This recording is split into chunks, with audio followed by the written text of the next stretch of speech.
तो शुरू करते हैं, देखो ध्यान से क्या है लेक्चर 1। ठीक है, ठीक। तो सबसे पहले देखेंगे यहाँ ध्यान से, सबको आवाज तो क्लियर है, सबको कोई दिक्कत तो नहीं है? No sir. चलिए, तो सबसे पहले जो हम बात कर रहे हैं, सबसे पहले बात कर रहे हैं, आज लेक्चर 1 है जिसको हम लोग देखने जा रहे हैं। उसके बाद इंट्रोडक्शन की बात करते हैं कि क्या इंट्रोडक्शन क्या है, उससे बात करते हैं। तो इस इंट्रोडक्शन तो पढ़ेंगे, पहले हम बोल लेते हैं क्या है। देखो ध्यान से, जैसे केमिकल इक्विलिब्रियम में क्या है, एक्चुअली क्या होता है कि आप देखो थर्मोडायनेमिक जो हम पढ़े हैं उसमें देखोगे तो रिएक्शन होगा कि नहीं होगा ये पता चल जाता है, ठीक है। लेकिन जो कोई रिएक्शन होगा या कोई प्रोसेस होगा तो कहाँ तक होगा, मतलब इसका रेंज क्या होगा। मतलब कि मान लो हम लोग बोलते हैं ना कि हम लोग पढ़ते हैं मोल कंसेप्ट में पढ़ते आए हैं कि भाई आप 4 मोल लीजिएगा ये, 5 मोल लीजिएगा ये, 10 मोल बन जाएगा ये, यही बात बोलते हैं हम लोग, है ना। हम लोग रिएक्शन को कंप्लीट मान लेते थे, लेकिन बहुत सारे ऐसे रिएक्शंस हैं कि वो कंप्लीट होता ही नहीं। बहुत सारे ऐसे रिएक्शंस हैं जो कंप्लीट होता ही नहीं है, वो बीच में रुक जाता है। उसको आगे बढ़ाने के लिए फिर पीछे से हमको कुछ और चीज देना पड़ता है तो आगे प्रोसीड करता है। तो बहुत इसमें क्या होता है कि कंप्लीट होता ही नहीं है।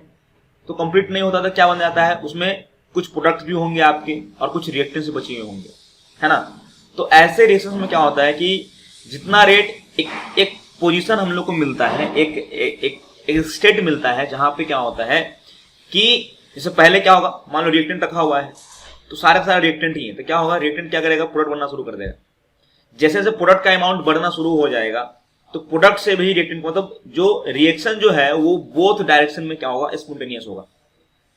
ए से मान लो बी है, सपोज करो ए से अगर बी है, सपोज ऐसे मान लो सोचो कि ए से बी हो रहा है, तो जो प्रोसेस है बी जो है, बी से भी ए होना चाहिए, मतलब बी से ए भी बनना चाहेगा। मतलब जो रिएक्शन है ये इन बोथ डायरेक्शन क्या होगा, स्पॉन्टेनियस होगा, ठीक है। और एक इक्विलिब्रियम जो है एक ऐसा स्टेट है जहां पे आपका क्या होगा, फॉरवर्ड रेट और बैकवर्ड रेट क्या होगा, ज्यादा हो जाएगा, मतलब दोनों को दोनों बराबर हो जाएगा। मतलब कहने का मतलब क्या है कि अगर सिर्फ ए रहा तो ए का अमाउंट ज्यादा है, तो ए जितना ज्यादा होगा, अमाउंट ऑफ ए या कंसंट्रेशन ऑफ ए जितना ज्यादा होगा उसका फॉरवर्ड रेट उतना ही ज्यादा, उसको आगे बढ़ने की जो रेट होगी उतना ही ज्यादा होगी। तो शुरू में तो बी नहीं था इसलिए बी पीछे नहीं आ रहा था, लेकिन जैसे जैसे ए से बी बनना शुरू हो जाएगा तो बी का अमाउंट क्या होगा, बढ़ेगा। जैसे जैसे बी का अमाउंट बढ़ेगा तो क्या होगा, उसको भी अब ए की तरफ जाने में बनेगा। क्लियर है बात। तो रेट ऑफ रिएक्शन जो होता है, किसी भी रिएक्शन का जो रेट होता है वो directly proportional to the concentration होता है। वो हम लोग एक चैप्टर पढ़ेंगे, केमिकल काइनेटिक्स करके पढ़ेंगे, जो कि 12th का ही चैप्टर है। तो उसमें आपको समझ में अभी आएगा कि वहां देखेंगे हम लोग कि जैसे जैसे अमाउंट बढ़ाते हैं किसी भी कंपोनेंट का, किसी भी रिएक्टेंट का कंपाउंड बढ़ाते हैं तो उसमें क्या होता है कि रेट ऑफ रिएक्शन क्या होता है, बढ़ने लगता है। तो शुरू में मान लो हमने ए से स्टार्ट किया तो बी तो था नहीं, ए से क्या होगा, रिएक्शन शुरू हो जाएगा, स्टार्ट हो जाएगा। जैसे जैसे ए बढ़ना शुरू, जैसे जैसे ए से बी जाएगा तो ए कम होता जाएगा, बी बढ़ता चला जाएगा। तो अब बी भी बनना लगा, तो बी भी क्या है, पीछे बैकवर्ड में क्या है, स्पॉन्टेनियस है। तो एक टाइम ऐसा आएगा कि ए का रेट और बी का रेट क्या हो जाएगा, सेम हो जाएगा। क्या हो जाएगा, जिस रेट से ए से बी बन रहा होगा उसी रेट से बी से ए भी बन रहा होगा। तो क्या होगा, जब फॉरवर्ड रेट और बैकवर्ड रेट क्या होगा, दोनों का सेम हो जाएगा तो क्या हो जाएगा, आप देखोगे कि ना ए का अमाउंट घट रहा है ना बी का अमाउंट घट रहा है, दोनों का अमाउंट क्या हो जाएगा, फिक्स हो जाएगा। और उसी पोजीशन को हम लोग क्या बोलते हैं, किसी प्रोसेस को देखेंगे, चाहे वो प्रोसेस फिजिकल हो चाहे केमिकल हो, जब फॉरवर्ड रेट और बैकवर्ड रेट क्या हो जाता है, बराबर हो जाता है जिस इंस्टेंट पे, हम उस इंस्टेंट को क्या बोलते हैं, इक्विलिब्रियम स्टेट बोलते हैं। क्या बोलते हैं उसको हम लोग, इक्विलिब्रियम स्टेट बोलते हैं। और उस स्टेट पे जो अमाउंट होते हैं, ए का अमाउंट होगा या बी का अमाउंट होगा, उसको हम लोग बोलते हैं इक्विलिब्रियम अमाउंट बोलेंगे या इक्विलिब्रियम कंसंट्रेशन बोलेंगे। ठीक है, क्लियर है बात। तो इसी तरीके से हम लोग क्या करते हैं, इस चैप्टर को हम फॉरवर्ड करते हैं, देखते हैं। तो पढ़ते हैं यहाँ पे क्या लिखा हुआ है, in this chapter the extent of completion of reaction is study. मतलब कितना एक्सटेंट, मतलब क्या होता है एक्सटेंट, मतलब होता है कि कितना हद तक वो कंप्लीट करेगा, है ना। हमने क्या बोला कि हर रिएक्शन कंप्लीट नहीं होता है, तो हम लोग यहाँ पे ये पता करेंगे कि कोई रिएक्शन कहाँ तक प्रोसीड कर रहा है, कहाँ तक जा रहा है, मतलब कहाँ तक गया और वहां पे रुक गया मतलब कि वहां पे फिर आप क्लियर बनिए वहां पे। In this chapter the extent of completion of reaction is studied, that is how far the reaction will go and can be predicted. और हम लोग पता भी करेंगे कहां तक गया, मतलब किस अमाउंट तक गया, मतलब 70% रिएक्शन हो गया, 40% रिएक्शन हो गया, ये सब पता करेंगे हम लोग कि हाँ भाई रिएक्शन जो है लगभग कंप्लीट होने वाला है, या बोलेंगे नहीं भाई 3/4 कंप्लीट हुआ है, नहीं हुआ, इस टाइप से, है ना। Practically it is observe that many reaction, देखो क्या लिखा हुआ है, practically it is observe that many reaction never go to completion. That is, कभी भी बहुत सारा ऐसा रिएक्शन देखा गया है कि जो कुछ रिएक्शन ऐसे होते हैं जो कि कंप्लीट होता ही नहीं है ना, बीच में रुक जाता है। The product is formed and some unreacted, reactant क्या लेफ्ट हो जाता है, बच जाता है। The resulting mixture contain both reactant and product, जो रिएक्टिंग मिक्सचर होगा, जो मिक्सचर हमको फाइनली मिलेगा रिएक्शन होने के बाद, जब पूरा मामला शांत हो जाएगा तो आपको वहां पे दिखाई देगा कि रिएक्टेंट भी मिल रहा है आपको, वहां पे प्रोडक्ट भी, क्योंकि क्या होगा, रिएक्शन कंप्लीट हुआ नहीं है। रिएक्शन कंप्लीट होता तो क्या मिलता, आपको सिर्फ प्रोडक्ट मिलता, लेकिन प्रोडक्ट रिएक्शन कंप्लीट ही नहीं हो रहा है, मतलब आपको कुछ वहां पे रिएक्टेंट मिलेगा। This is different from limiting reagent, याद रखना इस बात को, क्या बोल रहा हूं मैं, हमने पढ़ा भी है, मोल कंसेप्ट ने पढ़ा है कि लिमिटिंग रिएजेंट एक चीज होता है, तो वहां पे क्या होता है कि दूसरे के अभाव में, क्योंकि रिएक्शन करने के लिए मान लो A plus B give C plus D है, देखो ध्यान से, A प्लस, अगर बात करें reaction A plus B give C plus D, तो मान लो A का अमाउंट ज्यादा, B का अमाउंट कम है, तो B जब खत्म हो जाएगा तो रिएक्शन रुक जाएगा, क्योंकि अब B है ही नहीं जो A से रिएक्ट करे। तो दिस इज डिफरेंट थिंग, ये अलग चीज है कि रिएक्शन यहाँ रुक गया, यहाँ पे आपका रिएक्टेंट मिल गया, बच गया, वो अलग चीज है। यहाँ पे क्या होगा, इक्विलिब्रियम में क्या होगा कि A भी होगा B भी होगा, फिर भी रिएक्शन कंप्लीट नहीं हो रहा है। लिमिटिंग रिएजेंट जो है आपके दिमाग में अगर होगा कि सर वो तो लिमिटिंग भी बच जाता था सर, कि किसी एक चीज को ज्यादा ले लीजिए तो बच जाएगा सर वो, तो हमारे जो फाइनल जो मिक्सचर मिलेगा उसमें प्रोडक्ट भी होगा और कुछ, तो वो अलग है। वहां पे रिएक्शन क्यों रुक जा रहा था, क्योंकि उसमें से कोई एक कंपोनेंट खत्म हो जा रहा था, और कोई एक कंपोनेंट खत्म हो जाएगा तो ऑब्वियस सी बात है तो मिक्स होकर ना दूसरे से रिएक्ट करके ना कंपाउंड बना रहा था जी। जब एक प्रोडक्ट एक रिएक्टेंट ही खत्म हो जाएगा तो अगला बैठक क्या करेगा, झाल बजाएगा थोड़ी, तो वो केस अलग है। यहां पे केस क्या है, यहां रिएक्टेंट का दोनों रिएक्टेंट है, ए और बी भी है, फिर भी वो आगे प्रोसीड नहीं करेगा, एक टाइम पे आकर रुक जाएगा। इस यहां पे ये चीज है, तो don't confuse with the limiting reagent and इस कंडीशन से कभी कंफ्यूज नहीं होना, ठीक है। नेक्स्ट क्या बोला गया यहां पे, when such a stage is reached during the reaction where composition of system is fixed, then it is said in chemical language that reaction has attained the state of equilibrium. क्या बोला जा रहा है, मैंने क्या बोला कि अगर फॉरवर्ड रेट बराबर हो, जैसे ए का बनने का, ए से बी बनने का रेट, बी से ए बनने का रेट, दोनों का रेट बराबर हो जाएगा।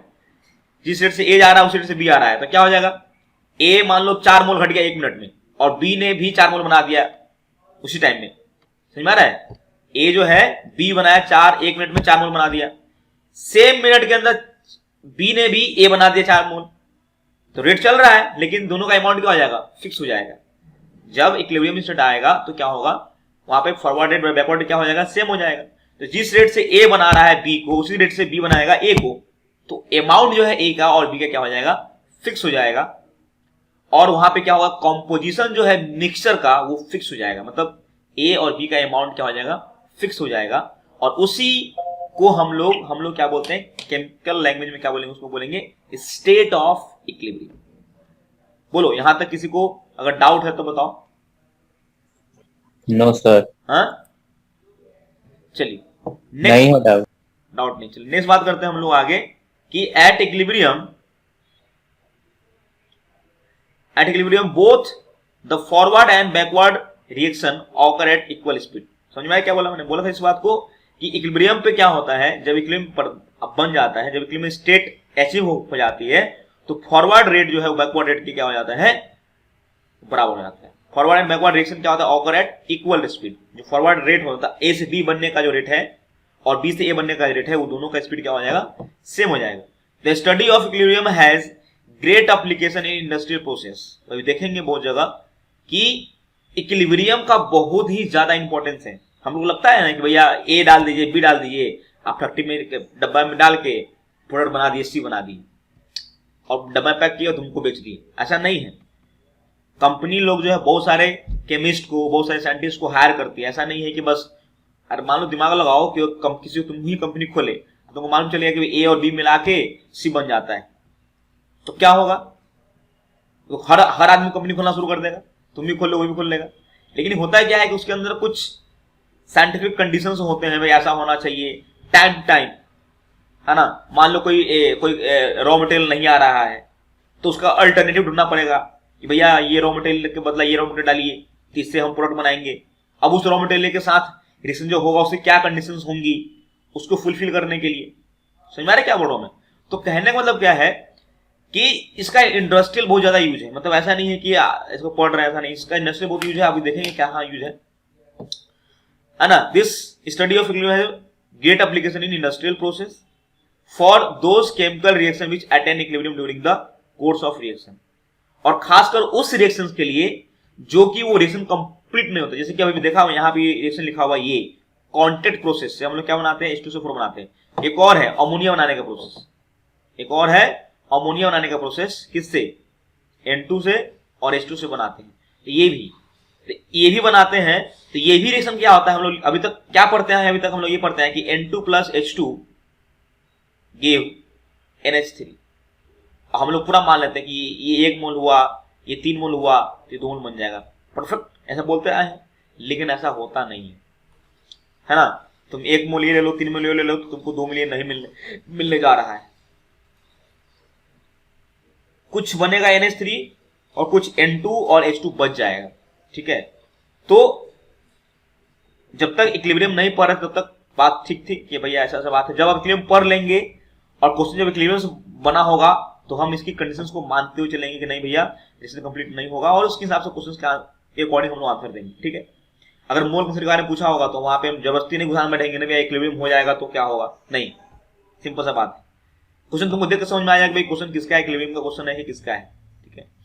तो होता क्या है कि जनरली उस टाइप के रिएक्शंस के लिए प्रॉब्लम होता है कि जहां पे रिएक्शन जो है कंप्लीट होता नहीं है, वो इक्विलिब्रियम बन जाता है। तो उस टाइप के रिएक्शंस को इंडस्ट्री में प्रोसीड करवाना थोड़ा सा मुश्किल हो जाता है। तो इसलिए केमिकल इक्विलिब्रियम को पढ़ना या इसका एप्लीकेशन यूज करना बहुत ही जरूरी हो जाता है वहां पे, ठीक है।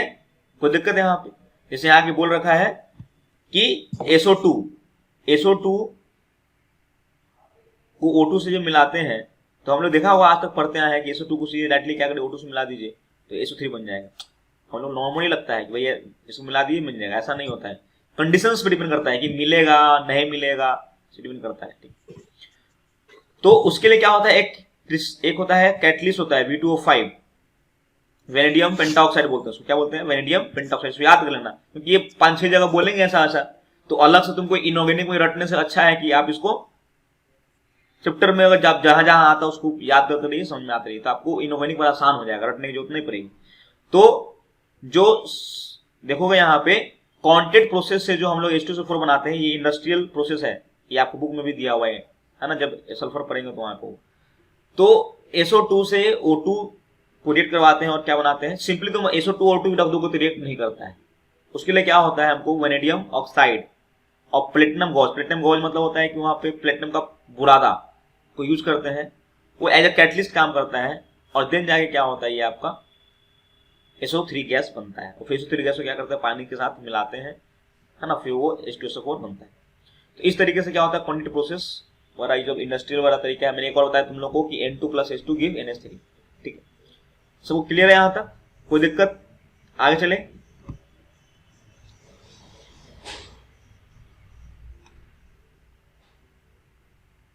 चलिए नेक्स्ट जो है बात करने जा रहे हैं हम लोग कि केमिकल इक्विलिब्रियम की बात करेंगे। कि केमिकल इक्विलिब्रियम जो होता है या इक्विलिब्रियम की बात करें वो दो तरीके का होगा। एक तो होगा तुम्हारा फिजिकल इक्विलिब्रियम होगा, दूसरा होगा आपका केमिकल इक्विलिब्रियम होगा। फिजिकल इक्विलिब्रियम मतलब होता है कि फिजिकल प्रोसेस को, फिजिकल इक्विलिब्रियम मतलब फिजिकल प्रोसेस भी होता है। जैसे कि मान लो वाटर वेपराइज कर रहा है, आइस वाटर क्रिस्टलाइज कर रहा है, मतलब आइस बन रहा है, तो फिजिकल प्रोसेस हुआ ना।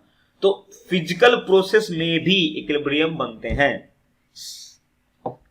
Same as chemical equilibrium.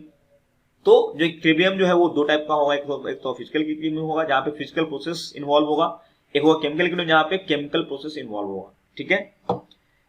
Equilibrium in physical process is called, मैंने बोला वही बात लिखा कि equilibrium in physical process, physical process में जो इक्विलिब्रियम होगा उसको बोलते हैं फिजिकल इक्विलिब्रियम, और जो केमिकल इक्विलिब्रियम जो इक्विलिब्रियम बनेगा उसको बोलेंगे केमिकल इक्विलिब्रियम। जैसे कि देखो यहाँ लिखा भी हुआ है, for example the phase change like H2 liquid से H2O गैस। तो हम लोग क्या बोलते थे, याद करो कि H2O को आप क्या करते डायरेक्टली, क्या करते जिसको, है ना, गर्म हीट दीजिए लिक्विड को और फटाफट गैस बन जाएगा, यही बात है। लेकिन इसको डब्बे में बंद कर दोगे, डब्बे में अगर तुम बंद कर दोगे, याद करो जो पढ़े थे कौन सा, गैस स्टेट पढ़े थे, तो गैस स्टेट में देखना कि CO2 को हम लोग कंप्रेस कर रहे थे। CO2 कंप्रेस करते क्या हो रहा था, लिक्विड बन रहा था। और मैंने बोला था कि वहां पे जो लाइन बन रहा था, ऐसा करके लाइन बन रहा था ना जी, ऐसा करके याद करो। इस पार्ट में क्या था, लिक्विड और गैस दोनों क्या था आपस में इक्विलिब्रियम में था। तो सब देखेंगे, समझ में आएगा कैसे वहां पे इक्विलिब्रियम, क्यों वेपर प्रेशर यहाँ पे जो स्टेट लाइन कांस्टेंट आ रहा था। याद है, नहीं याद है, भूल गए वो पिछला सब, है ना। ऐसे ग्राफ बनाए थे एक क्रिटिकल कंडीशन वाला,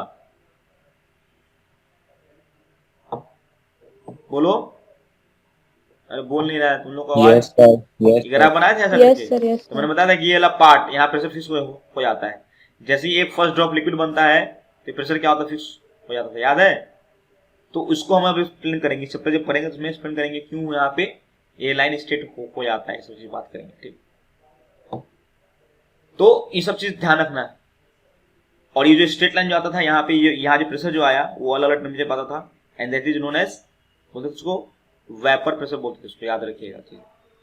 तो कहने मतलब क्या है, जैसे यहाँ पे H2 लिक्विड और H2 गैस को अगर डब्बे में बंद कर दोगे, तो सिंपली डब्बा खोल दोगे, ऐसा डब्बा खोल दोगे तो गैस उड़ता चला जाएगा। पानी में, एक गिलास पानी में रख दो तो क्या हो जाएगा, वेपर सब उड़ के खत्म। लेकिन ढक्कन लगा दो तो क्या होगा, पहले वेपर बनाएगा, लेकिन एक बार वेपर पूरा भर जाएगा तो वापस फिर से क्या करेगा, ये कंडेंस करेगा। बोलो हाँ, है ना।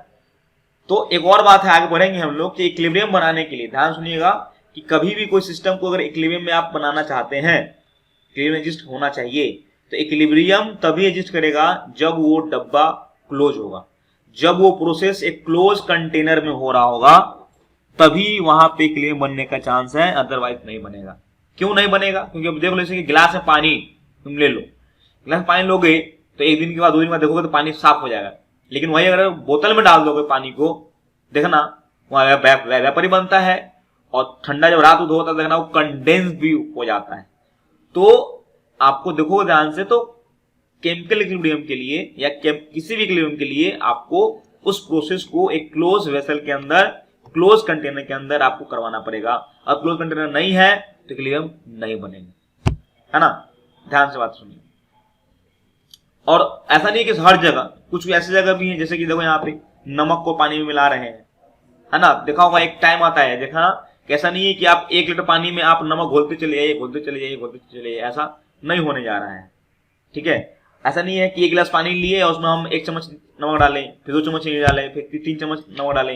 ऐसा नहीं है कि पूरा 1 बोरा पानी, एक बोरा नमक चीनी उसमें डिजोल्व कर दें, ऐसा नहीं होगा। एक टाइम आएगा कि जितना आप डिजोल्व करिएगा उतना ही बाहर निकल जाएगा, मतलब एक टाइम के बाद वो वहां पे डिजोल्व करना बंद कर जाएगा। जितना जो डिजोल्व करने का रेट होगा वही बाहर वहां से क्रिस्टलाइज होने का भी रेट हो जाएगा।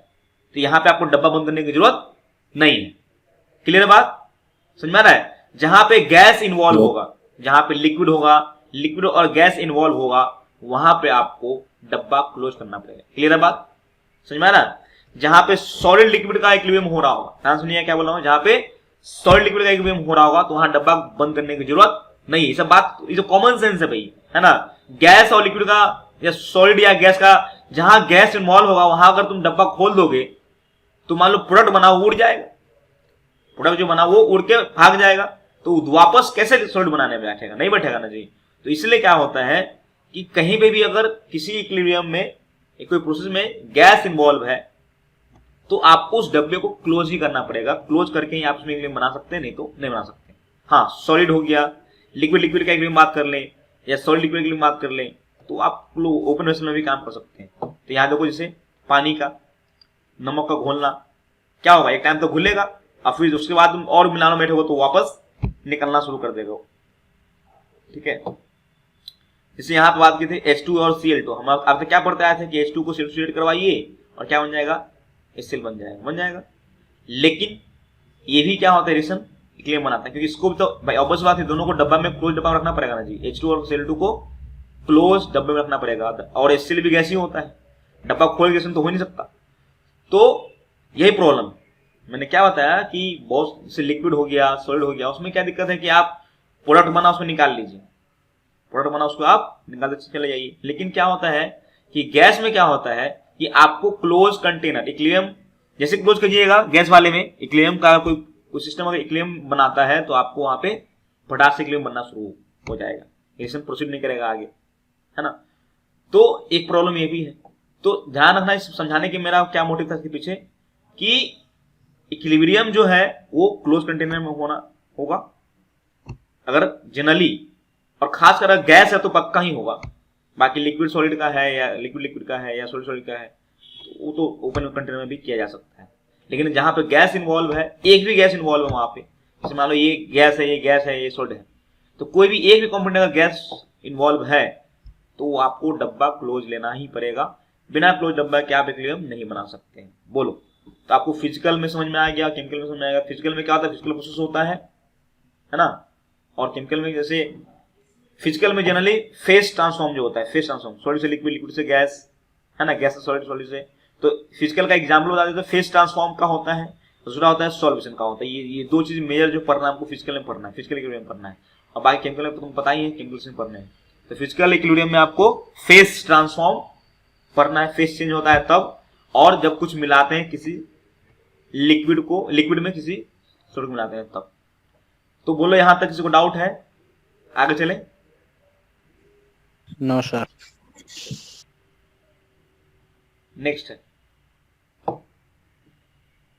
नेक्स्ट है type of equilibrium. Type of equilibrium, ऊपर टाइप भी था वो तो देख लिए फिजिकल बेसिस पे कि फिजिकल प्रोसेस होगा, केमिकल प्रोसेस होगा। अब कुछ इक्विलिब्रियम ऐसे होते हैं, जैसे सॉरी इक्विलिब्रियम बोल रहे हैं, type of chemical reaction, sorry क्या बोल रहे हैं, टाइप ऑफ केमिकल रिएक्शन। कुछ केमिकल रिएक्शन कैसे होते हैं, कुछ रिवर्सिबल होते हैं, कुछ इरिवर्सिबल। जैसे कि मान लो हमने कार्बन को जला दिया, जैसे कि हम लोग पेपर को या कोयला को जला दिया, CO2 बन गया। अब इस CO2 को आप कुछ भी कर लीजिए या क्लोज डब्बा में रख लीजिए या कहीं रख दीजिए, वो क्या होगा, वो पीछे वापस नहीं आने जा रहा है। ठीक है, तो ऊपर जो हमने पढ़े थे टाइप ऑफ इक्विलिब्रियम पढ़े थे, फिजिकल और केमिकल पढ़े थे। अब बात करने जा रहे थे हम लोग केमिकल रिएक्शन, क्योंकि केमिकल रिएक्शन ऐसा नहीं होता कि सबको सब क्या है, रिवर्सिबल ही है, सबका सब इक्विलिब्रियम बनाता है, ऐसा नहीं है। तो रिएक्शन जो होता है उसको दो टाइप के बोल सकते हैं। एक ऐसा रिएक्शन जो कि आप रिवर्स कर सकते हैं, बचपन में पढ़ा होगा केमिकल रिएक्शन या केमिकल चेंज क्या होता है, जो इरिवर्सिबल होता है। बोलो, यही पढ़ा था बचपन में, फिजिकल चेंज केमिकल चेंज में परमानेंट चेंज बोलते थे, याद है। उसको आप रिवर्स नहीं कर सकते, लेकिन ऐसा नहीं है। जब बड़े हो जाओगे तो बहुत कुछ ऐसे होते हैं कि बचपन में आपको लगा कि नहीं भाई बचपन में तो कुछ पढ़ाया नहीं, गलत पढ़ाया हम लोग कुछ। पढ़ा भी होगा न्यू सब्सटेंसेस फॉर्म, याद है कि नहीं याद है। और इसमें क्या होता है, उसको परमानेंट चेंज बोलते हैं उसको। तो वो सब बातें अब यहाँ पे थोड़ा सा कंट्राडिक्ट करना शुरू कर देगी जो केमिकल, क्योंकि इक्विलिब्रियम में क्या होता है, H2 + Cl2 मिले क्या बना, HCl बनाया। तो HCl नया चीज बनाना जी, ये तो केमिकल रिएक्शन हो गया। तो जो HCl से H2 + Cl2 नहीं बनना चाहिए था। क्लियर है बात क्या बोल रहा हूं मैं। लेकिन यहां होता है, केमिकल रिएक्शन है लेकिन ये रिवर्सिबल भी होता है। अब इससे मत बोलना नहीं सर ये रिवर्सिबल है मतलब ये फिजिकल चेंज हो जाएगा, ऐसा नहीं है। तो केमिकल रिएक्शन जो है वो दो टाइप का होता है। एक होता है रिवर्सिबल जो रिवर्स हो जाता है, और दूसरा होता है इरिवर्सिबल। तो तुम दिमाग लगाओ, इक्विलिब्रियम कैसे वाले रिएक्शन में होगा, रिवर्सिबल वाले में होगा या इरिवर्सिबल वाले में होगा। रिवर्सिबल अगर होना होगा, केमिकल इक्विलिब्रियम अगर बनना, केमिकल इक्विलिब्रियम अगर आप पढ़ेंगे तो किस रिएक्शन को पढ़ेंगे, रिवर्सिबल वाले को कि इरिवर्सिबल वाले को। Very good. तो केमिकल रिएक्शन जो पढ़ेंगे हम लोग, केमिकल में पढ़ेंगे वो हम लोग रिवर्सिबल वाले के लिए पढ़ेंगे। देखते हैं फटाफट इसको। देखो क्या लिखा हुआ है, पहला पॉइंट क्या लिखा हुआ है, the reaction which proceed in one direction only forward. जैसे ए से बी लिखा हुआ है, ए गिव बी, तो रिएक्शन सिर्फ ए से बी जाएगा, बी से ए नहीं आने जा रहा है। ठीक है, यहां क्या लिखा हुआ है, रिएक्शन, यहां क्या लिखा हुआ है, रिएक्शन, यहां क्या बोलकर रखा, देखो ध्यान से, यहां बोलकर रखा है कि reaction proceed in both direction under the same set of experiment condition. मतलब सेम सेट ऑफ, मतलब सेम कंडीशन है, मतलब रिएक्शन करवाओ तो सेम सबके लिए सेम ही रहेगा चीजें।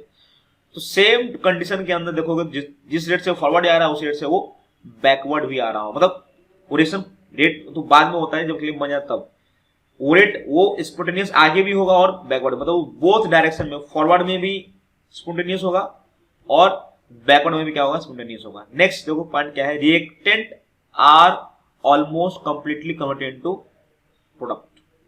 ठीक है, और यहाँ पे क्या है, रिएक्टेंट जो है प्रोडक्ट में कन्वर्ट होता है और प्रोडक्ट से भी रिएक्टेंट में कन्वर्ट होता है, वो डायरेक्शन में होता है। ठीक है, और कहाँ होता है, this is possible in close vessel. तो हम लोग फटाफट दूसरा अब ज्वाइन करते हैं, एक बार फिर से ज्वाइन करते हैं। ठीक है, ठीक है, उसको काट के दोबारा से ज्वाइन करते हैं। ठीक है, टाइम खत्म हो गया है। चलो तो चलो अपने आप को म्यूट करो सब लोग अपना अपना साउंड को। हाँ, तो मैंने क्या बोला कि reaction are almost completely converted into product. Reaction जो है, रिएक्शन में क्या होता है, रिएक्टेंट जो है पूरा का पूरा प्रोडक्ट में कन्वर्ट हो जाता है। And product do not react to form reactant again, और प्रोडक्ट दोबारा से रिएक्ट करके रिएक्टेंट नहीं बनाए। ठीक है, दूसरी बात क्या बोल कर रखा है यहाँ पे कि reactant form product and product also react to form reactant. मतलब रिएक्टेंट जो है प्रोडक्ट बनाएगा और प्रोडक्ट भी आप वापस क्या बनाएगा, रिएक्टेंट बनाएगा बैकवर्ड डायरेक्शन में। और ये पॉसिबल तभी है, क्या लिखा हुआ, there are possible in close vessel. ये पॉसिबल कब होगा, क्लोज वेसल में। रिवर्सल होने के लिए क्लोज वेसल होना जरूरी है। नेक्स्ट क्या बोला जा रहा है यहाँ पे, थर्ड क्या लिखा हुआ है इसका, do not attain equilibrium state. ये कभी इक्विलिब्रियम स्टेट अटेंड नहीं करेगा। लेकिन जो रिवर्सिबल होगा, attain equilibrium state and never go completion. अगर जो भाई साहब रिवर्सिबल होगा, वो आगे भी जा रहा है पीछे भी आ रहा है, मान लो तो पटना तुमको जाना है और तुम आगे भी जा रहे हो और पीछे भी आ रहे हो, तो पटना कहीं पहुंच पाओगे? अरे बोलो, हेलो। No sir. कभी नहीं पहुंच पाओगे। तो कहने का मतलब ये है कि रिएक्शन जो है, जो रिवर्सिबल रिएक्शन है, वो कभी भी कंप्लीट नहीं होता है, और इसी केस में आपका इक्विलिब्रियम बनता है। नेक्स्ट क्या लिखा हुआ है, such reactions are represented by single arrow. Irreversible reaction को हम लोग ऐसे लिखते हैं कि ए सिंगल एरो दे देंगे बी, भैया कि भाई ए से बी जाएगा, बी से वापस ए आने वाला नहीं है। इसलिए हम लोग जो इररिवर्सिबल रिएक्शन होता है उसको हम कैसे लिखते हैं, सिंगल एरो से यूज करके लिखते हैं, वन डायरेक्शनल एरो का यूज करते हैं। ठीक है, लेकिन अगर बात करें हम लोग किसकी, रिवर्सल की बात करें, तो वहां पर डबल एरो लगाना पड़ता है। डबल एरो या तो हाफ एरो इस टाइप से लगाना पड़ेगा। जैसे कि यहाँ पे ए लिखे और बी लिखे, तो एक फॉरवर्ड डायरेक्शन लिखेंगे तो एक बैकवर्ड लिखना पड़ेगा इस टाइप से। तो ए से बी भी जा रहा है, बी से ए भी आ रहा है, तो आप समझ सकते हो कि ऐसा भी लिखा हुआ होगा, इस टाइप से लिखा होगा, या फिर उसको डबल एक बार ऐसे लिख देगा। ठीक है, तो ये दोनों ये सब बातें सही है। ठीक है, जैसे एग्जाम्पल की बात करें जाए, तो एग्जाम्पल की बात करेंगे तो क्या होगा, जैसे कि ये सब याद रखना एग्जाम्पल में अपना इंपॉर्टेंट है चीज, क्योंकि एक नेम लिस्ट से तुम बहुत कुछ क्लियर हो जाएगा। जैसे कि पहला एग्जाम्पल क्या बोला है, प्रिसिपिटेशन रिएक्शन, ये आयनिक रिएक्शन बोलते हैं इसको, क्या बोलते हैं इसको, आयनिक रिएक्शन। जनरली आयनिक रिएक्शन जो होगा वो कभी भी रिवर्सिबल नहीं होगा, उसका कभी क्लियर नहीं बनेगा। क्या लिखा है, प्रिसिपिटेशन रिएक्शन लिख सकते हो या इसको बोल सकते हो आयनिक रिएक्शन, क्या बोल सकते हो इसको, आयनिक रिएक्शन। ठीक है, बहुत फास्ट होता है वो, और इस केस में क्या होता है, प्रिसिपिटेट बनता है। प्रिसिपिटेट बन गया यहाँ पे, ये जो एसिड बना क्या है, प्रिसिपिटेट बन गया, और वापस अब ये दोनों मिलके भैया पीछे नहीं जाएंगे, वो आगे जाएंगे। ठीक है, दूसरा है न्यूट्रलाइजेशन रिएक्शन। दूसरा क्या है, न्यूट्रलाइजेशन रिएक्शन। ये भी क्या है, एक तरीके से क्या है, देखोगे तो आयनिक रिएक्शन ही है, तो ये कभी भी बैकवर्ड नहीं जाएगा, ये HCl प्लस NOH क्या जाएगा। ठीक है, चलिए न्यूट्रलाइजेशन में स्ट्रॉन्ग की बात किया जा रहा है आपके यहाँ, मैं इस बात को न्यूट्रलाइजेशन में ध्यान सुनना सब लोग। न्यूट्रलाइजेशन की बात करें तो इसमें स्ट्रॉन्ग एसिड और स्ट्रॉन्ग बेस, पहले बताया था तुमको, स्ट्रॉन्ग एसिड और स्ट्रॉन्ग बेस जब रिएक्ट करता है तब भाई साहब जो है ये इरिवर्सिबल होंगे। लेकिन अगर हम वीक की बात करेंगे, और कोई चीज वीक एसिड है या वीक बेस है, अभिषेक मैंने क्लास से बाहर निकाल दूंगा मैं। ठीक है, तो हुआ क्या कि मैंने क्या बोला कि न्यूट्रलाइजेशन जो होगा वो स्ट्रॉन्ग एसिड स्ट्रॉन्ग बेस होगा, तो वो हमेशा इरिवर्सिबल होगा। लेकिन अगर वीक एसिड या वीक बेस अगर इन्वॉल्व हो जाता है तो उसके अंदर रिवर्सिबिलिटी आती है, वो रिवर्सिबल हो सकता है। और इसी को पढ़ने के लिए हम लोग चैप्टर पढ़ेंगे आयनिक इक्विलिब्रियम, जो आगे पढ़ेंगे। इसको पढ़ने के बाद लिक्विड जो पढ़ेंगे, लिक्विड एंड इट्स क्लोरिटिक प्रॉपर्टी, तो उसके बाद कहीं पढ़ेंगे। तो समझ में आ रहा है क्या बोल रहा हूँ यहाँ पे। तो यहाँ पे न्यूट्रलाइजेशन लिख दिया है, लेकिन सारे न्यूट्रलाइजेशन नहीं है। यहाँ पे कौन से स्ट्रॉन्ग एसिड और स्ट्रॉन्ग बेस वाले को देखेंगे, वही इरिवर्सिबल होता है। जनरली एक कुछ एसिड ऐसे भी होते हैं जो वीक होते हैं, या कुछ बेस ऐसे भी होते हैं जो कि वीक होते हैं, तो वो जो होंगे जनरली आपका वो रिवर्सिबल कंडीशन में आ जाता है। लेकिन अभी मानने के लिए मान लेते हैं अभी कि न्यूट्रलाइजेशन रिएक्शन जो है वो रिवर्सिबल नहीं होगा। फिर बोला है देखो ये किसी को हीट करेंगे, किसी को जैसे KClO3 को हीट करते हैं, देखोगे ध्यान से क्या होगा, KClO और ये हीट करके डिकम्पोजिशन रिएक्शन है, ये आगे बढ़ जाएगा, ठीक है।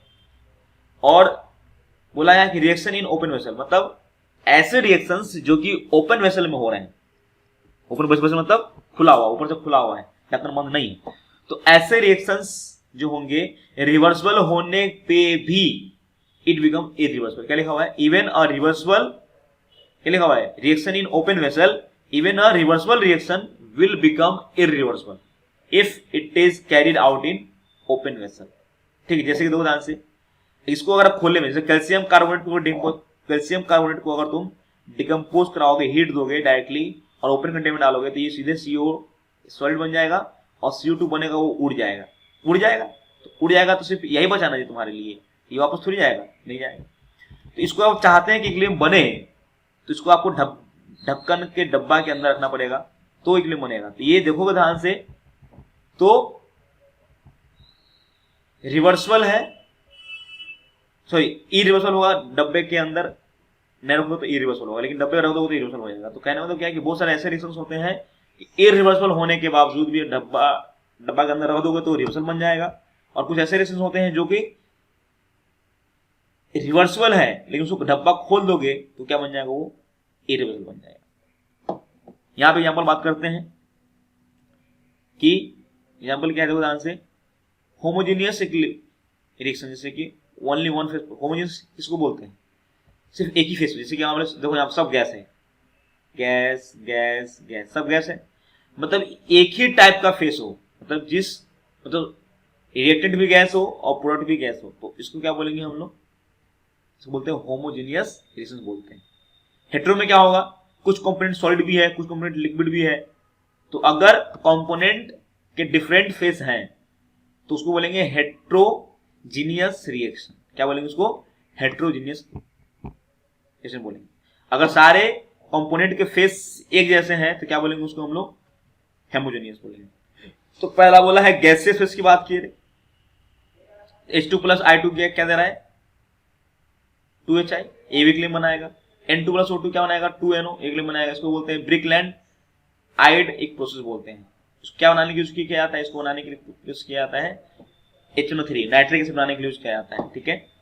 नेक्स्ट है N2 + 3H2 गिव NH3, इसको बोलते हैं हैबर प्रोसेस। क्या बोलेंगे, सब याद है नाम, ठीक है। वहां पर था कॉन्टैक्ट प्रोसेस नाम था, जिससे क्या बनाते थे हम लोग, H2SO4 बनाते थे, ठीक है। ब्रिकलैंड आइलैंड प्रोसेस, उसमें क्या बनाते थे, नाइट्रिक एसिड बनाते हैं। और एक हैबर प्रोसेस बोला, इसमें क्या बनाते हैं, अमोनिया बनाते हैं। N2 + H2 give 2NH3। तो दे आर सब गैस ही हैं, इधर भी गैस है, सब इधर भी गैस है, इधर भी सब गैस है। दूसरी बात करते हैं लिक्विड फेस की बात करते हैं, जैसे कि सुना भी होगा, स्टेरिफिकेशन सुना होगा, है ना। एसिड और अल्कोहल मिलकर क्या बनाता है, एक एस्टर बनाता है, जो कि एक स्वीट स्मेल टाइप का आता है, फ्रूटी स्मेल आता है वहां से। ये भी लिक्विड था, ये भी लिक्विड था। जो बना है एस्टर, वो भी क्या है, लिक्विड ही है, और जो पानी बना वो भी लिक्विड ही है। तो सब क्या है, लिक्विड ही है।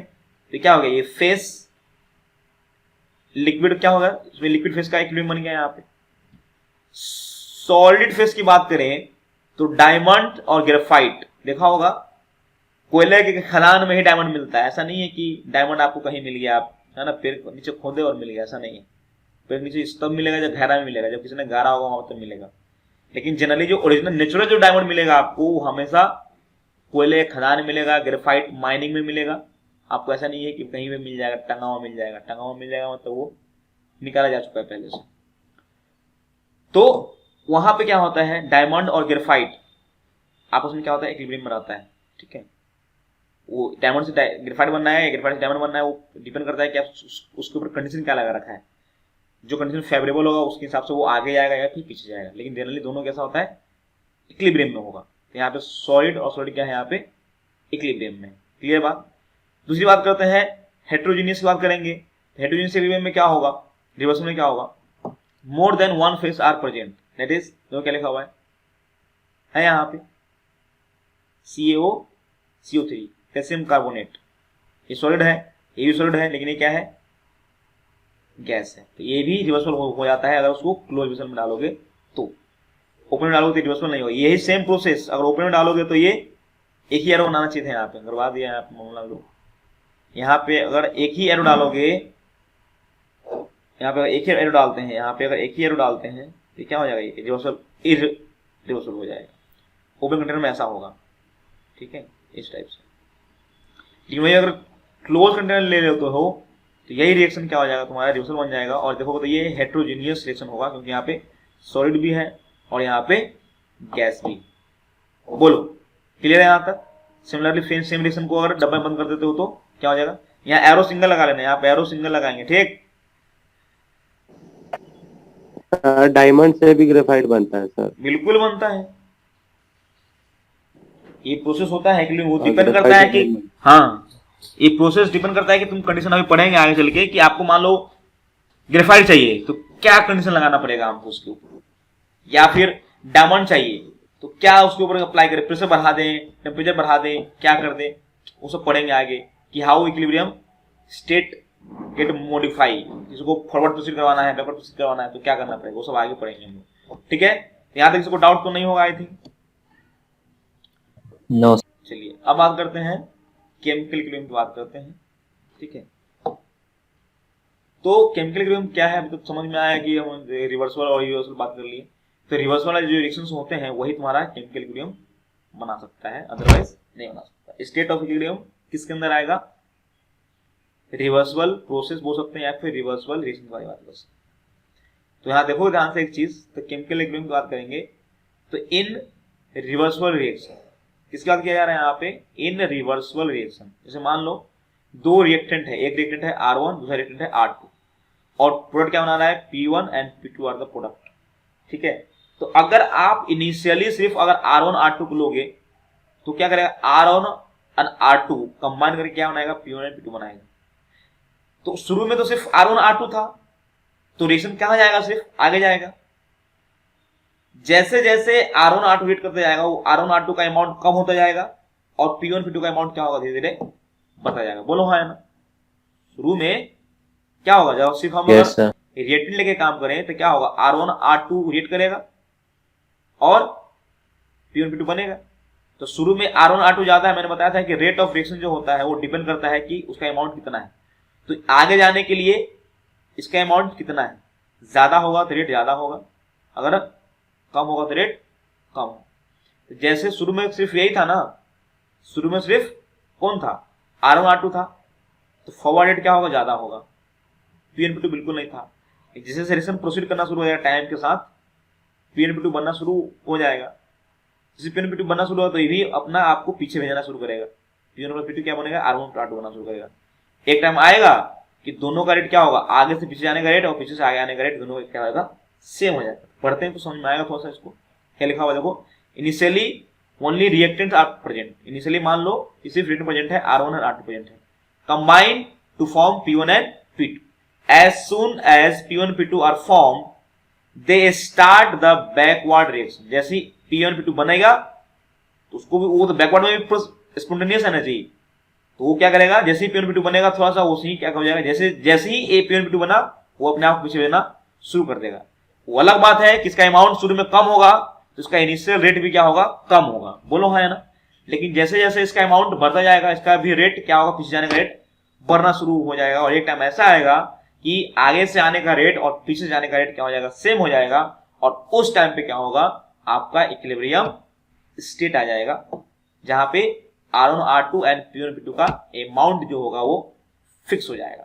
क्या लिखा हुआ है, as concentration of R1 R2 decreases, क्या लिखा हुआ है, rate of forward reaction decreases. जैसे जैसे कंसंट्रेशन मतलब अमाउंट, कंसंट्रेशन मतलब इसका अमाउंट जैसे जैसे कम होता जाएगा उसी क्या होगा, रेट जो होगा फॉरवर्ड जाने। मैंने बताया तुम लोग को कि आगे जाना है तो उसका अमाउंट ज्यादा होना चाहिए, जो रिएक्ट करने जा रहा है उसका अमाउंट क्या होना चाहिए, ज्यादा होना चाहिए। अगर पीछे जाना है तो ये दोनों आपस में रिएक्ट करेगा ना जी, P1 P2 रिएक्ट करेगा तो इसका अमाउंट क्या होना चाहिए, ज्यादा होना चाहिए।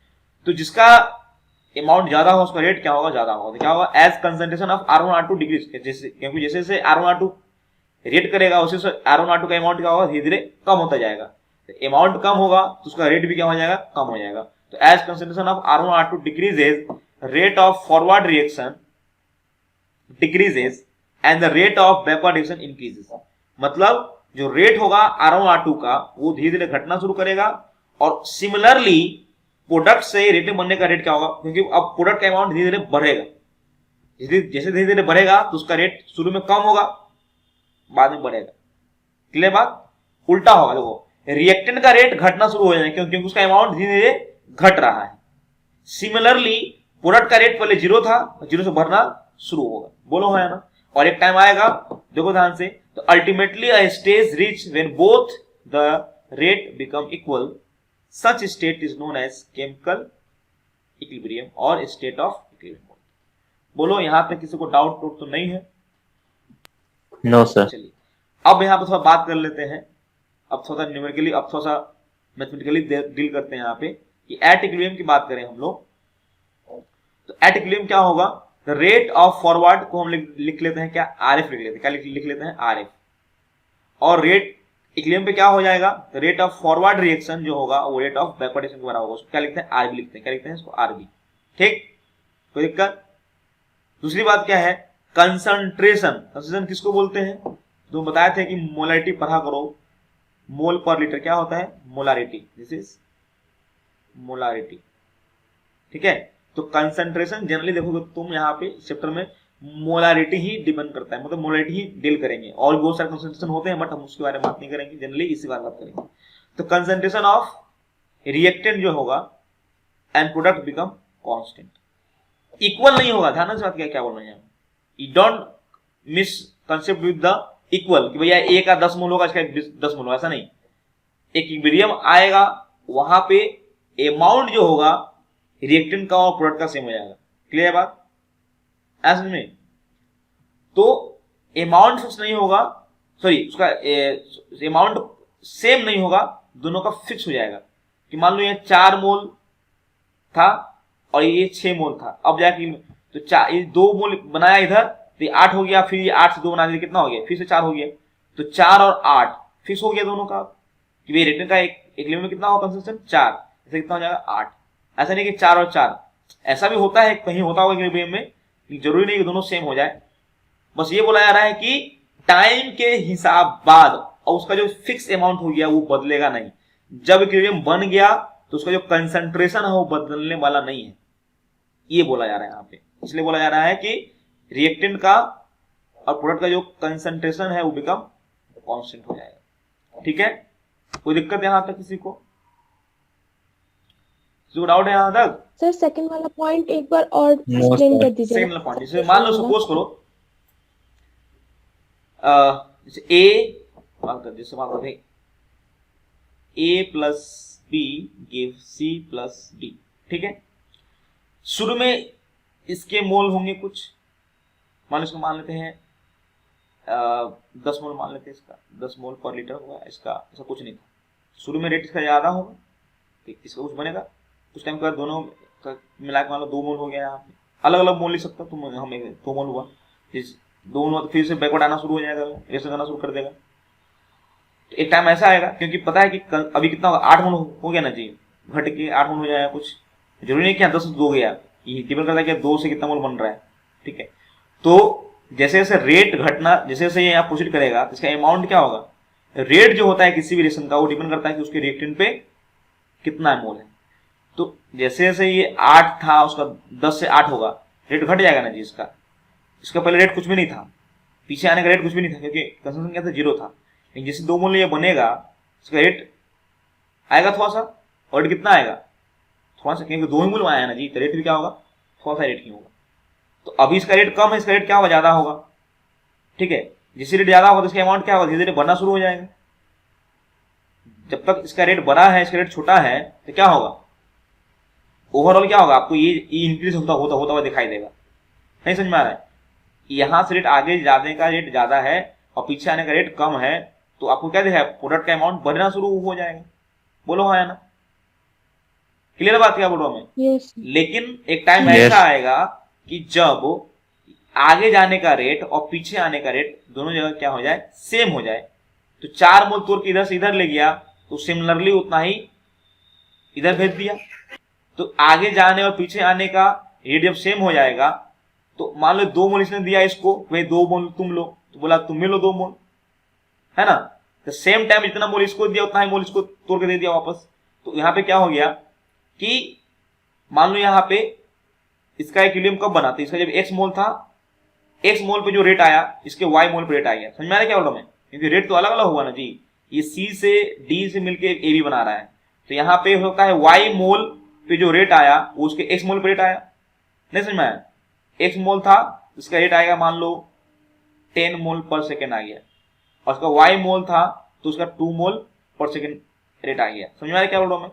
तो दोनों का रेट क्या हो गया, सेम हो गया, लेकिन दोनों का अमाउंट क्या है, अलग अलग हो गया। तो कहने का मतलब क्या है कि इक्विलिब्रियम जब बनता है ना तो रेट क्या हो जाएगा, फिक्स हो जाएगा। रेट अगर फिक्स हो जाता है तो आप देखोगे जो कंसंट्रेशन है वो फिक्स हो जाएगा।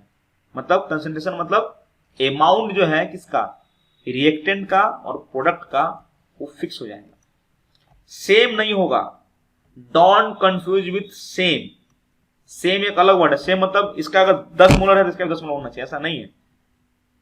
क्लियर है बात, क्या होना चाहिए, क्योंकि जब रेट सेम हो जाएगा जितना वो टूट रहा है उतना ही बन रहा होगा ना जी।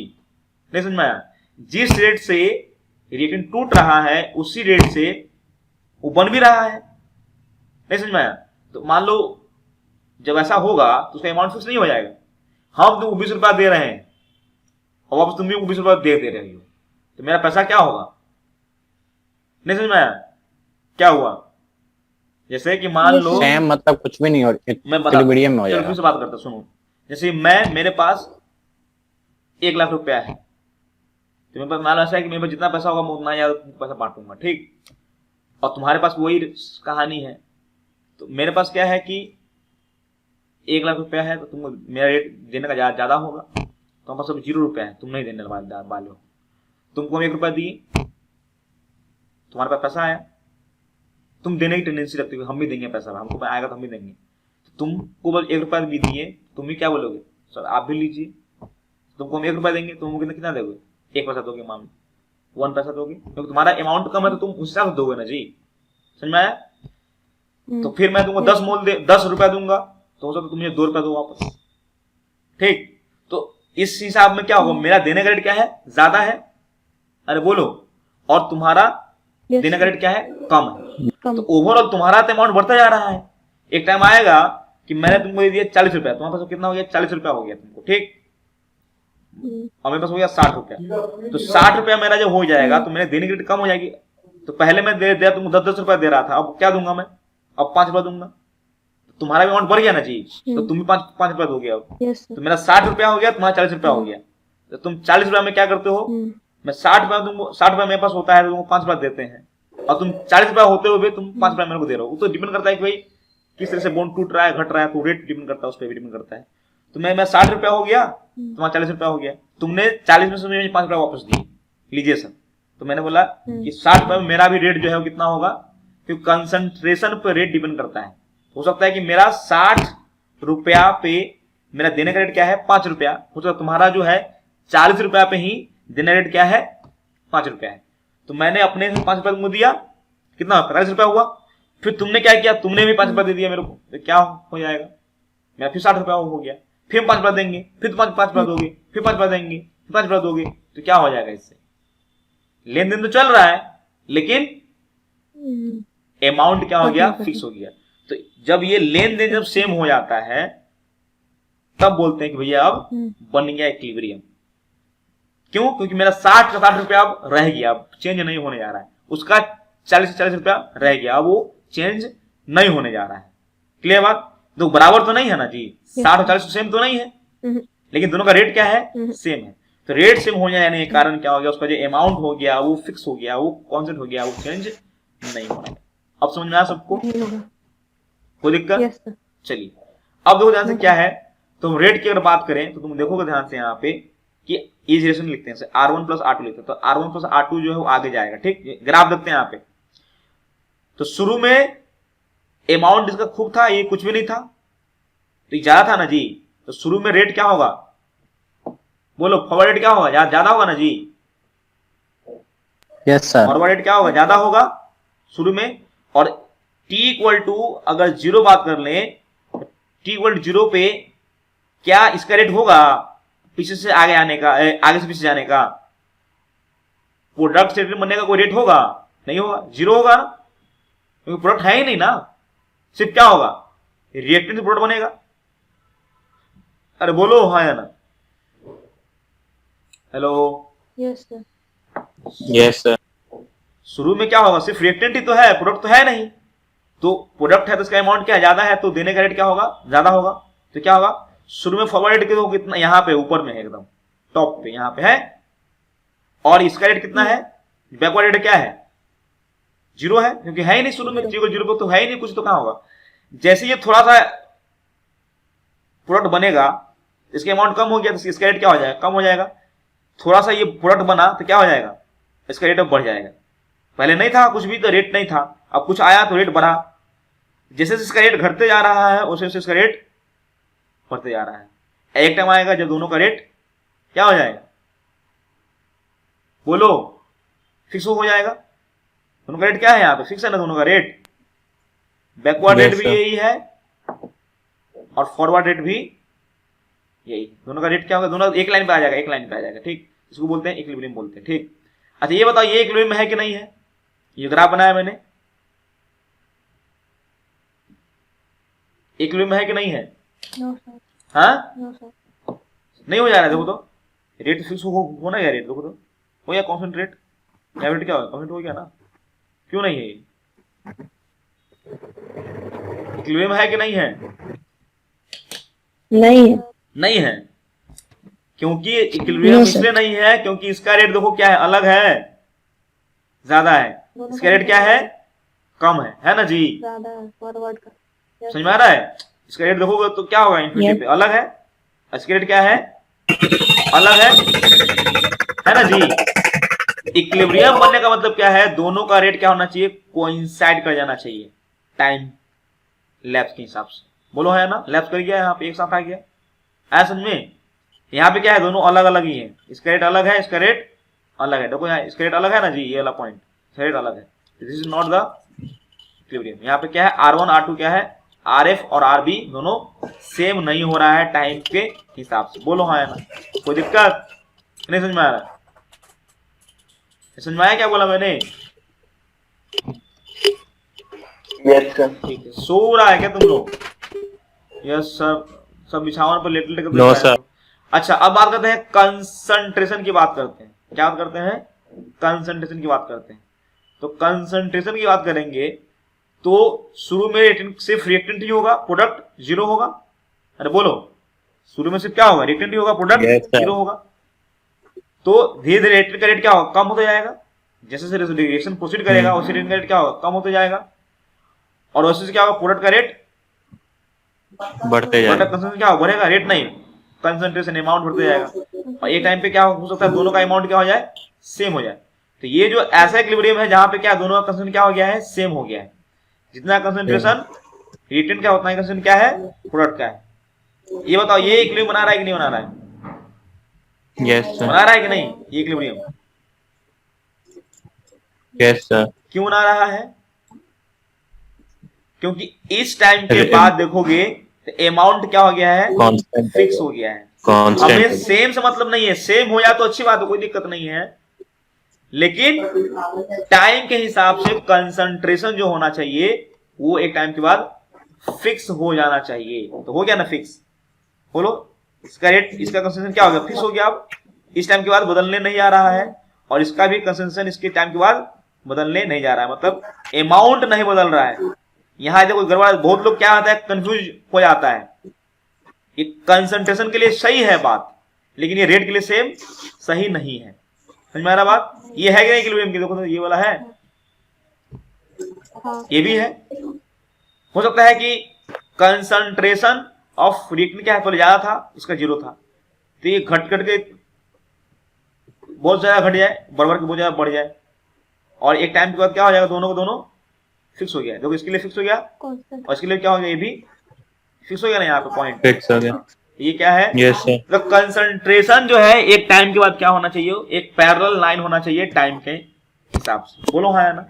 लेकिन रेट के लिए बात करें तो दोनों फॉरवर्ड रेट और backward rate both are coincide and should be parallel to time axis. बोलो हाँ या ना, आया समझ में? Yes sir. लेकिन Yes, कंसंट्रेशन और टाइम की बात करें तो एक टाइम के बाद कंसंट्रेशन जो होना चाहिए प्रोडक्ट का रेट का वो पैरेलल टू टी एक्सिस हो जाना चाहिए। क्लियर है बात? कोइंसाइड करने की जरूरत नहीं है, कोइंसाइड कर जाए तो भी अच्छी बात है, नहीं करे तो भी अच्छी बात है। आया समझ में? बोलो हाँ या ना। Yes sir. चलिए Yes, sir. आगे देखो ध्यान से। हाँ, अब बोला गया है टाइप ऑफ इक्विलिब्रिया। इक्विलिब्रिया कितने टाइप का होता है? तो एक तो बताए थे होमोजेनियस होगा, इन सब एक से फेस का होगा, एक होगा हेट्रोजेनियस इक्विलिब्रिया होगा व्हेन टू और मोर फेस आर प्रेजेंट। देखो सॉलिड भी है, गैस भी है, सॉलिड भी है, गैस भी है, तो दो टाइप का इक्विलिब्रिया होता है। एक होमोजेनियस इक्विलिब्रिया होता है, क्योंकि रिवर्सिबल रिएक्शन भी दो टाइप का है ना जी, रिवर्सिबल रिएक्शन भी दो टाइप का है, होमोजेनियस रिएक्शन और हेट्रोजेनियस। तो इसलिए इक्विलिब्रियम भी जो होगा वो दो टाइप का होगा, होमोजेनियस होगा और हेट्रोजेनियस होगा। तो when all product and reactants are in same phase, when all product and reactants are in more than one phase. बोलो क्लियर है बात यहां तक? चलिए अब बात करते हैं यहाँ पे कैरेक्टरिस्टिक ऑफ, ये फटाफट पढ़ते जाते हैं, समझ में आता जाएगा। ठीक है, क्या लिखा हुआ है कैरेक्टरिस्टिक केमिकल रिएक्शन का? तो chemical equilibrium can be achieve from either direction. बोलो हाँ है ना।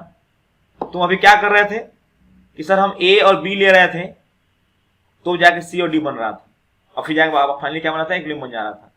तो हम चाहे तो प्रोडक्ट से भी इक्विलिब्रियम बना सकते हैं, या तुम सी डी ले लोगे तो क्या हो जाएगा, इधर से वापस जाएगा ना जी, क्योंकि रिएक्शन तुम बोला जा रहा है कि इक्विलिब्रियम जो है वो अचीव किया जा सकता है कहां से, फ्रॉम आइदर डायरेक्शन से, चाहे फॉरवर्ड से बैकवर्ड। तुम सिर्फ रिएक्टेंट लेके भी इक्विलिब्रियम बना सकते हो, तुम चाहे तो सिर्फ प्रोडक्ट लेके भी इक्विलिब्रियम बना सकते हो। बोलो हाँ या ना। बोलो, क्योंकि रिएक्शन दोनों जगह में क्या है, स्पॉन्टेनियस, आगे भी जाएगा और पीछे भी जाएगा। तो तुम चाहो तो सिर्फ रिएक्टेंट लेके भी इक्विलिब्रियम बना सकते हो, और तुम चाहो तो सिर्फ प्रोडक्ट लेके भी इक्विलिब्रियम बना सकते हो, कोई दिक्कत नहीं। दूसरी बात क्या बोलकर रखा है कि equilibrium is a dynamic in nature. Equilibrium जो है वो डायनेमिक नेचर का है। क्यों बोला डायनेमिक? डायनेमिक मतलब एक होता है रुक जाए, जैसे कि एक होता है कि मान लो कि रेट रुक जाए, मतलब कि 5 मोल 10 मोल हो गया, फिक्स हो गया मोल, अब रेट रुक जाए। मतलब एक होता है कि डायनेमिक, एक होता है जैसे कि सपोज करो एक बोल सकते हो दो टाइप का होता है इक्विलिब्रियम, एक होता है डायनेमिक, एक होता है स्टैटिक। क्या होता है? एक होता है डायनेमिक, एक स्टैटिक। मतलब एक टाइम आएगा जब रिएक्शन रुक जाएगा, एक टाइम आएगा जब रिएक्शन क्या हो जाएगा, रुक जाएगा, है ना, कंसंट्रेशन फिक्स होने के बाद। लेकिन ये जो रिएक्शन है ये डायनेमिक होता है, मतलब ये रिएक्शन चलता रहेगा, ये रुकेगा नहीं। रिएक्शन जो है रुकेगा नहीं, मतलब वो जितना देर से आगे जाएगा उतना देर से पीछे जाएगा, रिएक्शन रुकेगा नहीं। तो एक टाइप का ऐसा होगा, जैसे मान लो एक पत्थर है, तुम इधर ठेल रहे हो, इधर से हम ठेल रहे हैं, ठीक है, तो दोनों का अगर फोर्स सेम हो जाए तो क्या हो जाएगा, पत्थर रेस्ट पे आएगा, फिक्स हो जाएगा वो। अरे बोलो हाँ ना, पत्थर को दो आदमी एक साथ ठेलेगा सेम फोर्स से तो क्या हो जाएगा, वो रुक जाएगा वहां पे। अच्छा मान लो ऐसा हो सकता है कि तुम भी फोर्स लगा रहे हो, धक्का दे रहे हो, और तुम भी धक्का दे रहे हो, एक टाइम तक तुम धक्का दे रहे हो, टाइम तक वापस धक्का तुमको ये दे रहा है, तो क्या हो रहा है, ब्लॉक का रीजन तो फिक्स हो गया, लेकिन ब्लॉक क्या कर रहा है, मूव कर रहा है ना। 1 मिनट के अंदर तुम यहाँ धक्का मार के वहां तक ले जा रहे हो, फिर अगले मिनट में तुमको धक्का मार के यहाँ लेके आ रहा है वापस, है ना। तो यहाँ भी इक्विलिब्रियम है कि एक पाथ के बाद वो मूव नहीं कर रहा है, बोलो हाँ है ना, लेकिन ये रुका हुआ नहीं है, ये रुका हुआ नहीं है, ये चल रहा है। तो जो इक्विलिब्रियम जो होता है हमारा, वो कैसा नेचर का होता है, डायनेमिक, वहां पे रिएक्शन रुकता नहीं है। वो इसको बताने के लिए साइंटिस्ट था, क्या लिखा हुआ, it means that reaction has not stopped. जब इक्विलिब्रियम एग्जिस्ट हो जाता है, जब इक्विलिब्रियम बन जाती है, स्टेट ऑफ इक्विलिब्रियम अचीव हो जाती है, तो वहां रिएक्शन रुकता नहीं है, वो चलते रहता है। वो अलग बात है कि जिस रेट से वो आगे जा रहा है उसी रेट से वो पीछे जा रहा है, क्लियर बात।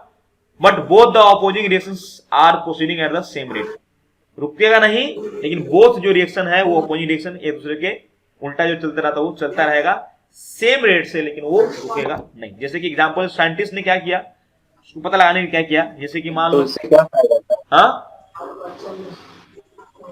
उससे क्या फायदा, जब सेम हो गया तो फिर पीछे क्या फायदा? ये रिएक्शन रुकता नहीं है। मैंने क्या बोला, इक्विलिब्रियम पे फायदा का मुफ्त ही है, मतलब हमको फायदा थोड़ी करवाना है हमको। यहाँ देख, यहाँ बोला है कि जो इक्विलिब्रियम बनता है वो क्या होता है कि रेट फिक्स हो जाता है, मतलब वहां पर रुक जाता है वो।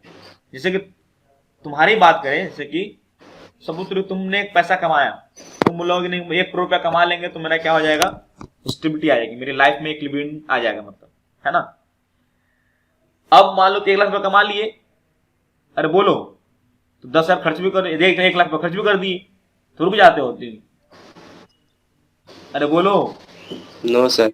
फिर उसके लिए क्या करना, कमाना पड़ेगा। कमाना छोड़ मान लो कमाना और खर्च करना तुम्हारे लिए क्या है, एक मोटिव है। कमाओगे फिर खर्च करोगे।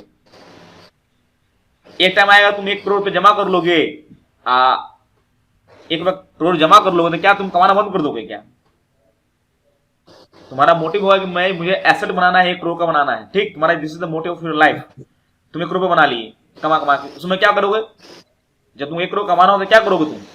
कमाने का रेट ज्यादा होगा, खर्च करने का रेट कम होगा। बोलो हाँ या ना? कम होगा।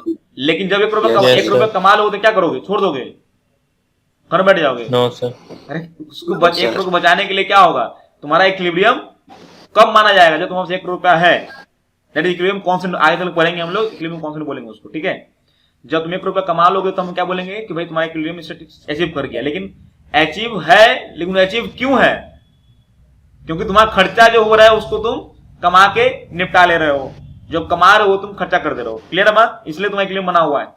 लेकिन तुम अगर रुक जाओगे तो क्या होगा, कमाना छोड़ दोगे तो क्या होगा, खर्चा नहीं रुकने वाला, खत्म होने चला जाएगा। हाँ, तो इसीलिए सर तो इससे ग्राफ इनफाइनाइट तक जाएगा। क्या,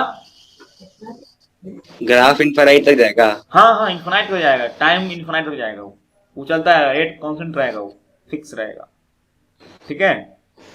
इसलिए ने स्ट्रेट लाइन दिखा दी। क्लियर बात क्या बोला मैंने? तो इस तरीके से तुमको देखना मिलेगा। तो इस रिलेशन को क्या किया, जानने के लिए क्या किया लोगों ने, जैसे कि मान लो इरेक्शन रुका हुआ है कि नहीं रुका हुआ है, तो साइंटिस्ट था, उसने क्या किया कि एक ये सोल्यूशन लिया और एक ये सोल्यूशन लिया, तो ये एक कॉम्प्लेक्स बनता है। क्या बनता है? कॉम्प्लेक्स बनता है। आगे पढ़ेंगे चैप्टर कंडीशन कंपाउंड में कॉम्प्लेक्स बनता है। तो अगर ये रुक जाएगा, and several other species form होते हैं, जैसे ये भी बनता है, they are all are red. तो अगर ये रिएक्शन रुक जाएगा तो क्या होगा, इंटेंसिटी ऑफ कलर जो फिक्स हो जाएगा। मान लो इसमें क्या होता है, रेड कलर होता है, जैसे जब रिएक्शन बनता है ना तो एक रेड कलर का फॉर्मेशन होता है, ठीक। तो सॉल्यूशन का जो कलर हो जाएगा, अगर इक्विलिब्रियम पे रिएक्शन रुक जाता है तो अमाउंट क्या होगा, कंपोनेंट फिक्स हो गया। जब फिक्स हो जाएगा तो क्या हो जाएगा, उसका जो ब्राइटनेस होगा क्या हो जाएगा, फिक्स हो जाएगा। तो यहाँ क्या लिखा हुआ है, now if we add KNO3, अगर हम KNO3 ऐड कर देते हैं to this equilibrium, then the intensity of red color decreases, which means that reaction will go in forward direction on other hand। देखो ध्यान से क्या बोला, अगर रिएक्शन रुका हुआ होता तो होता क्या है कि अभी रिएक्शन हो गया, हम मान चले रिएक्शन रुका हुआ है, ठीक। चलो इसको हम लोग नेक्स्ट क्लास में बात करते हैं, इसको और डिटेल में बात करेंगे। टाइम खत्म हो गया, बच्चों का क्लास शुरू करना है हम लोग को, बोर्ड वाला। इसके बाद हम लोग नेक्स्ट क्लास बात करते हैं। पॉइंट 2 को हम लोग अच्छे से बात करेंगे दोबारा से, ठीक।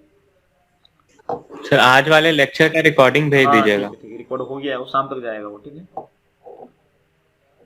चलिए।